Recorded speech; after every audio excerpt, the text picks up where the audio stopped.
این بیننده پرسیدن مجموعه کشورهایی که خدا در آنها 124,000 پیامبر ارسال کرده 1/15 مساحت کل خشکی‌های دنیاست. آیا خدا بقیه کشورها را فراموش کرده است؟ خب مفهوم این سوال اینه که اولا بیننده عزیز 124,000 پیامبر در ذهنشون هست و میگن چرا در منطقه خاصی این پیامبران، منظورشون منطقه خاورمیانه و شاید شمال آفریقا باشه. در این مورد تشکر میکنیم آقای بازرگان کمک میکنن که این بحث رو ادامه بدیم با این سوال اولیه‌ای که خدمتتون کردم. خیلی متشکرم آقای بازرگان. به نام خداوند جان خرد با عرض سلام خدمت بینندگان عزیز و ارجمند و تشکر از بیننده‌ای که این سوالات رو مطرح کردن. به نظر میرسه ولی این سوال برخواسته از اون چیزی است که در ذهن و زبان مردم هست. خب بله، منم بارها شنیدم که خدا 124,000 پیامبر فرستاده، ولی نه در قرآن هیچ ذکری از این 124,000 پیغمبر هست، نه در تورات، نه در انجیل. یه مطلبی گفته شده و مرتبم در اذهان عمومی میگرده این مطلب، بنابراین هیچ پایه‌ای نداره، یه روایتی، بحثی هستش. پس اصلش اینی که اصلا 124,000 پیامبری بوده یا نه خیلی درش حرف هستش. در قرآن اون چه که آمده نام 33 تا 35 تا پیامبر بیشتر نیست، از نوح تا به هر حال حضرت موسی و حضرت عیسی و محمد و غیره، 33 تا بیشتر نیست. قرآن هم البته ذکر کرده، میگه که ما قبل از تو هم رسولانی فرستادیم. در قرآن به پیامبر اسلام میگه لقد ارسلنا من قبلک رسلا، قبل از تو هم رسولانی بودن، منهم من قصصنا علیک، بعضیا رو داستانشون رو گفتیم و منهم لم نقصص، بعضیا رو هم نگفتیم. یعنی قرآن کتاب تاریخ انبیا و امت ها نیست که هرچه در تاریخ چند هزار ساله کره زمین گذشته باشه بخواد بگه. در یه حدود کلی یک ارزش‌های اخلاقی رو میخواد به یه مردمی ارائه بده، یه اشاره‌ای به برخی از موضوعاتی که مربوط میشه به نیازهای معنوی اونها هم اشاره کرده. طبیعتاً نمیشه انتظار داشت که همه اینا رو گفته باشه. اما اون چی که سوال کردن که در واقع 1/15 سطح کره زمینه ممکنه نظر مساحت، تازه اونم جای بحثه.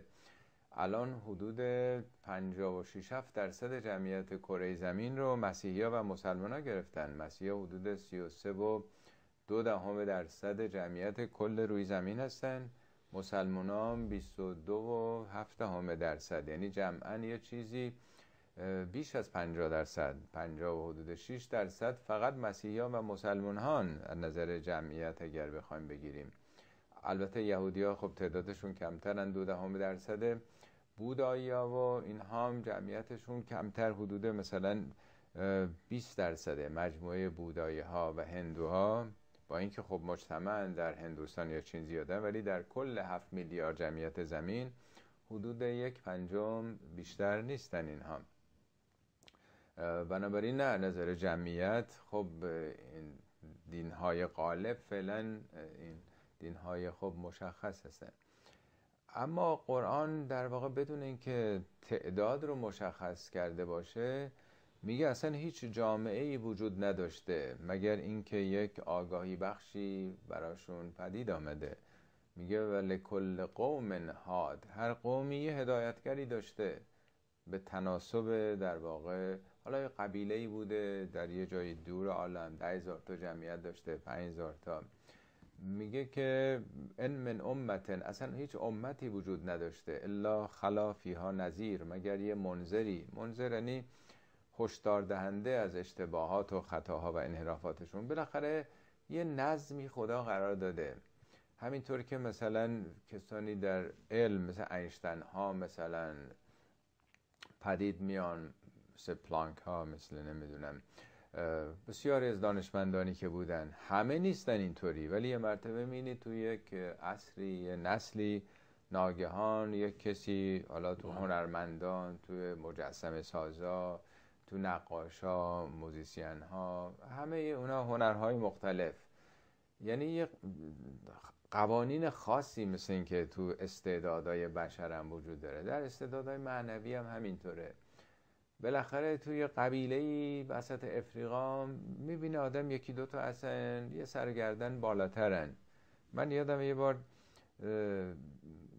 بیوگرافی ماندلا رو میخوندم، نوشته بود که حالا ماندلا مال یه قبیله افریقایی بوده دیگه، چطور شد که انقدر معروف شد، ماندلا جایزه نوبل گرفت و در مبارزه با آپارتاید انقدر موفق شد، سالیان زیاد عمرش رو در زندان بود. چطور شد یه همچین آدمی اخلاقی که وقتی هم به قدرت رسید تونست قدرت رو شریک بشه، تقسیم بکنه، حتی به دشمناش میدون داد، پست ها رو تقسیم کرد، خیلی خوب با سفیدات ها کرد، واقعا دنیا رو حیرت زده کرد. همه تعجب کردن که این آدم چطور انقدر تونست اخلاقی رفتار کنه. نوشته بود که من تو قبیلمون تحت تاثیر علی اسمی آورده بود، من یادم نمیاد، من از بچگی او من رو جذب کرده بود. یعنی اخلاق و رفتار یه نفر که توی اون قبیله بوده، یه نوجوانی به نام ماندلا رو جذب کرده که بعدها این وارد زندگی و مبارزات شده و بعدم رفته حقوق خونده و چیکار کرده. این تحت تاثیر اون تعالیم حالا به اونجا رسیده. یعنی که خدا میگه تو هر جامعه‌ای بالاخره کسانی بودن که حرف حقو بزنن به مردم. مگه همه غرق فسق و فجور و مثلا کار ضد اخلاقی بودن؟ بالاخره تو اون جمع که حجتی باشه، پیام رو برسونه، هشدار بده به اونا یا هدایتشون بکنه.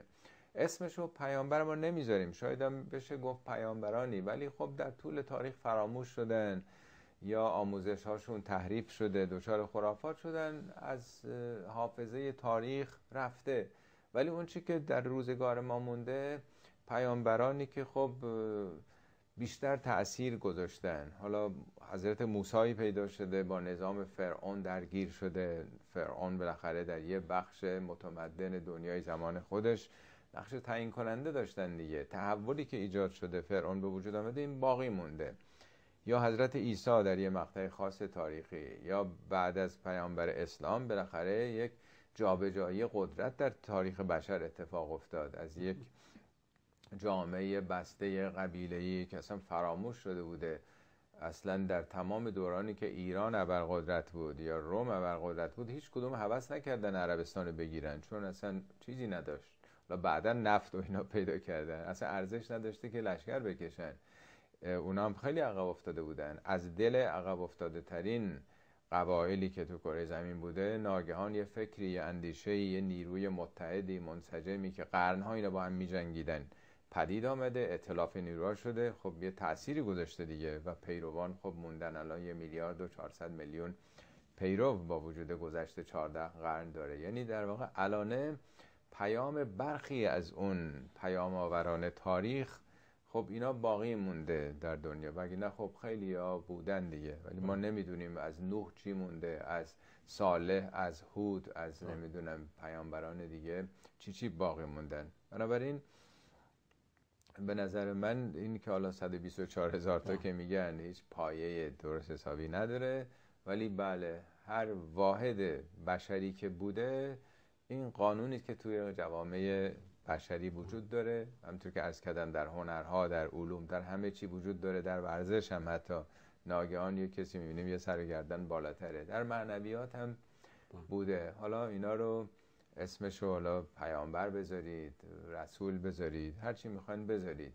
حالا علاوه بر اینا که سرشاخه ها بودن، زیر مجموعه اینا هم هست یک سخنی حضرت علی تو نهج البلاغه از جمله نعمات خدا و من آلائهی، از نعمات بزرگ خدا در این فاصله بین پیامبران قرن، میگه عبادون، خدا بندگانی داشته که ناجاهم فی فکرهم، خدا در تفکراتشون با اینها نجوا میکرده و کلمهم فی ذات عقولهم، با عقلهاشون اینا با خدا رابطه داشتن. میگه اینا بزرگترین نعمات خدا در جوامع بوده. اینا پیامبر نیستن، یعنی یک سلسله اندیشمندانی، اهل تفکر، اهل تعقل، میگه اینا چراغای آگاهی‌های جامعه بودن در دوران فترت، دوران بین پیامبران. هر کسی که راه خلاف و خطا میرفته آگاهش میکردن، هر کسی راه درست میرفته تشویقش میکردن. میگه اینا چراغ بیابان ها بودن همواره، اینا بانک های آگاهی رو برای مردم سر میدادن. حالا مفصله یه بخشی از در واقع اشاره میکنن به وجود اندیشمندان، متفکرین، مردان بیدار جامعه ها در جوامع مختلف که آدم میبینه دیگه. در طول تاریخ خودمون ببینیم بالاخره میبینیم در هر دوره‌ای 3-4 تا شاخص قهرمانان ملی بودن. حالا یا سیاسی مثل مصدق ها، بالاخره همه نظر سیاست یه پیرمردی میاد در برابر بریتانیای کبیر و بعدم اخلاقیات نشون میده، نه دزدی میکنه نه خیانت به ملت میکنه، مبارزه میکنه با اونها. اینا مردان اخلاقن دیگه، یک ارزش هایی رو زنده میکنن تو جامعه. حالا این مثال زدم ولی خیلی ها رو میتونیم تو تاریخ خودمون بگیم، امیرکبیرها، فراهانی ها، حالا چه سیاست بخوایم بگیم یا در مسئله مثلا روحانیت حتی طالاقانی ها، اینا بالاخره نمیشه گفت مثلا اینا یه رسالتی دارن، ولی خب بالاخره اینا یه بندگانی بودن که یه ارزش‌هایی رو متبلور کردن دیگه، به مردم نشون دادن که میشه تو سیاست رفت ولی پاک بود، دزدی نکرد، باندبازی نکرد، کلا سر مردم نذاشت، فریب نداد. اینا هم بالاخره نعمات خدا، بلکه از بزرگترین نعمات خدا هستن که این ارزش‌ها رو زنده نگه می‌دارن.